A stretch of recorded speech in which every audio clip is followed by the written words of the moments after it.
Hello students, today we are going to discuss the topic looping. You say looping or iteration or repetition. The simple dictionary meanings of looping is to move round and round, or in terms of programming you say when you want a particular code execute again and again or certain numbers of time, then we use looping. Means when you want a particular code or a set of code execute until a certain condition is fulfilled, then we using loop.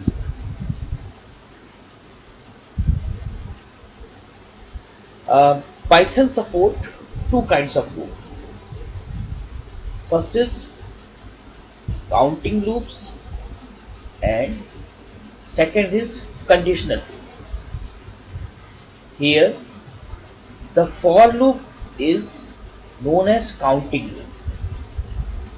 Counting loops means I will execute a code a certain number of times. Counting loops says that I will execute the code certain number of times.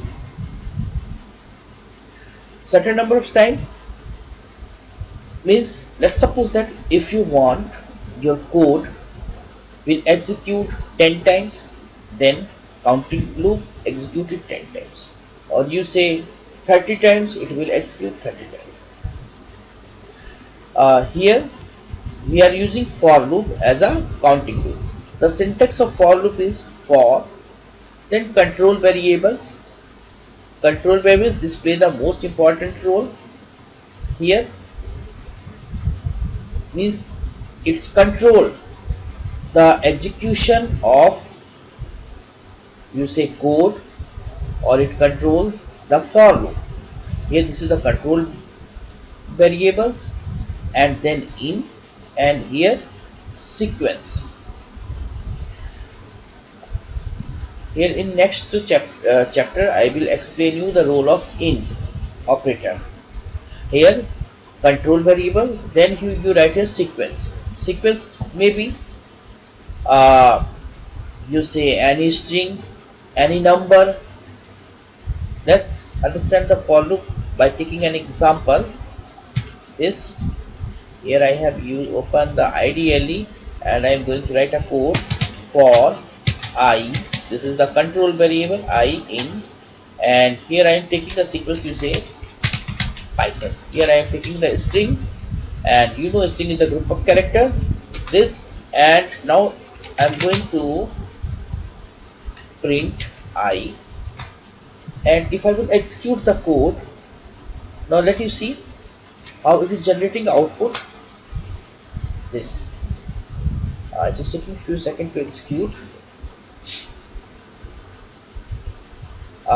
Here I is a control variable, and what's the role of control variable? You just see I here, it print PYTHON, means first it access the elements P, then Y, then T, then H, then O, then N. Means your loop is executed or run 1 2 3 1 2 3 4 5 6. So here this I is control variables. This control variable check whether each of the values in the range has been traversed or not.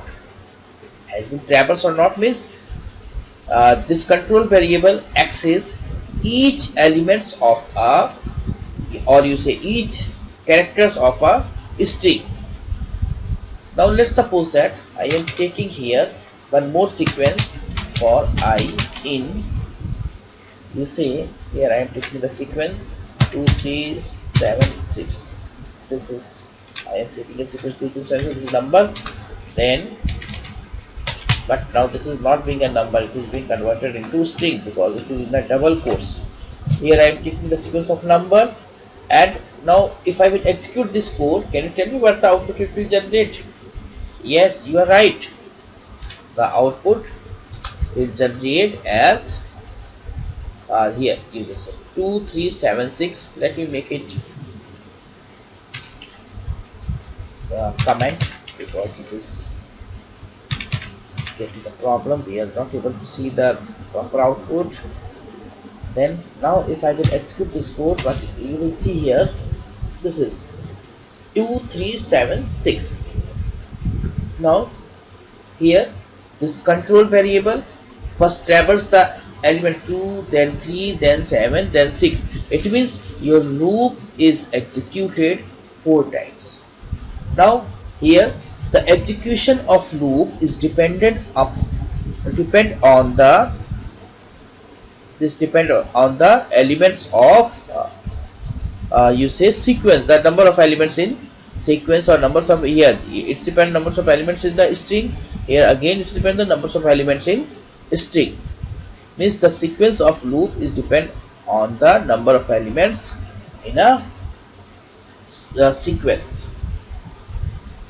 But now the question arises, if you want to execute a code 10 times or 20 times, means you want to control the execution of loop, then what we will do?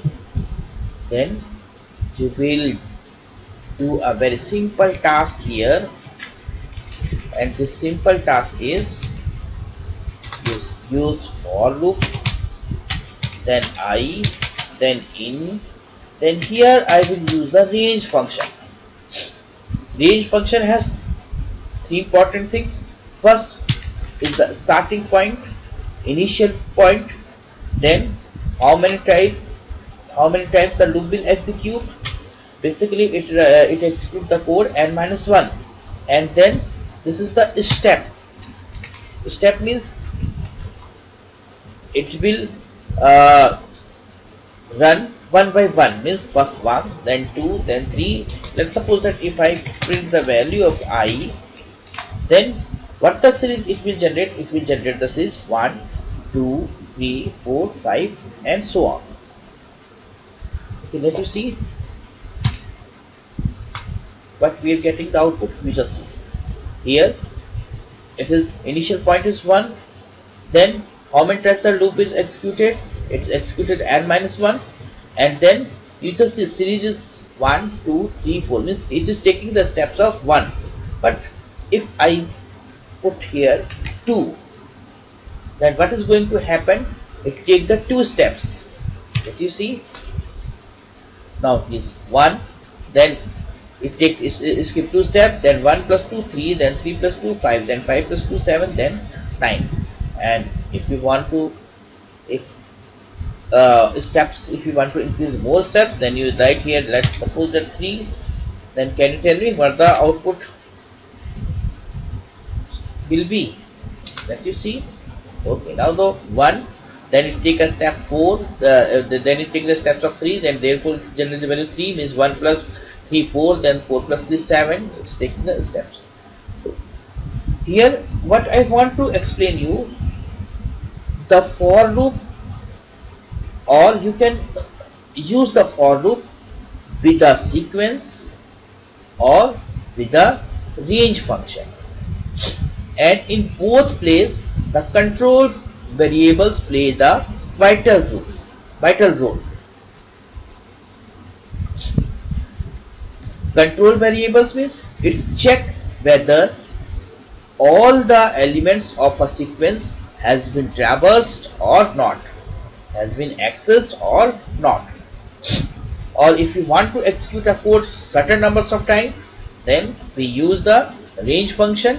In range functions you have to keep these 3 points. The range function have initial point from where to start, then the end point where the loop will be, how many times the loop will be executed, then this is the step, and then you can simply write the code here, whatever the code you want to write. This is the simple concept of for loop. Thank you.